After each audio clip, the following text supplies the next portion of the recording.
My fiance was using me for a green card, so I made sure he'd never get one. For a long time, I thought I had the perfect fiance. Handsome, charming, sweet. Or so I fucking thought. Because turns out, this man was running a whole ass scam. And the worst part? He thought I was too dumb to figure it out. Big mistake. I, 32F, met Marco, 35M, 3 years ago at a work event.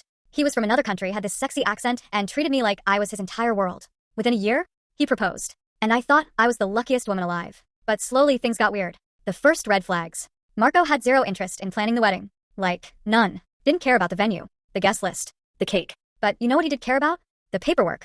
He was way too eager to get his visa process started. Kept reminding me to submit the forms ASAP.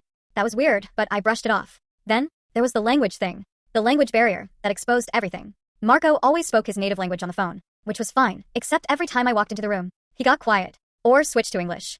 Asked him to teach me his language, but he never really tried. So I started teaching myself. Progress was slow, but I was picking up words here and there. Then one night, I walked in on him laughing on the phone. He saw me, muttered something, and hung up immediately. That's when I knew. Something was very wrong. So I did something a little sneaky. I started recording his conversations. Nothing crazy, just whenever he was on the phone in the same room as me. Then, I took the recordings to my friend Sarah, who spoke his language fluently. And what she told me made my blood go cold. What he was really saying behind my back. Turns out, Marco had a whole ass family back home. A wife. A kid. And he wasn't just keeping them a secret. He was talking shit about me. She's so stupid. She actually thinks I love her. As soon as I get my green card, I'll divorce her. She's trying to learn my language? Pathetic. She'll never understand.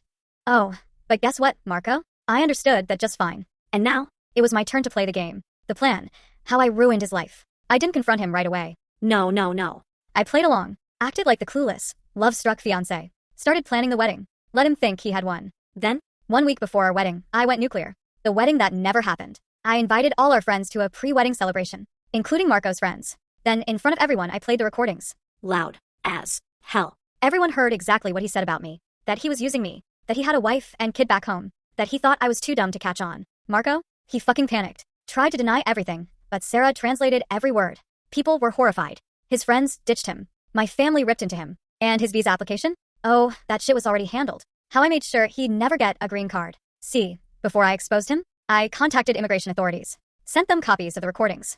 Provided proof he was committing visa fraud. Reported him for a sham marriage. Long story short, Marco is now blacklisted from getting a US visa. Permanently. And me? I walked away with my dignity, and his ass got deported. Mess with a woman who knows more than you think. Marco thought he was running the scam. Marco thought I was clueless. Marco ended up losing everything. And me? I've never been happier in my life. So tell me, Reddit, was this too much? Or was this exactly what his ass deserved? Smiling face with horns fire.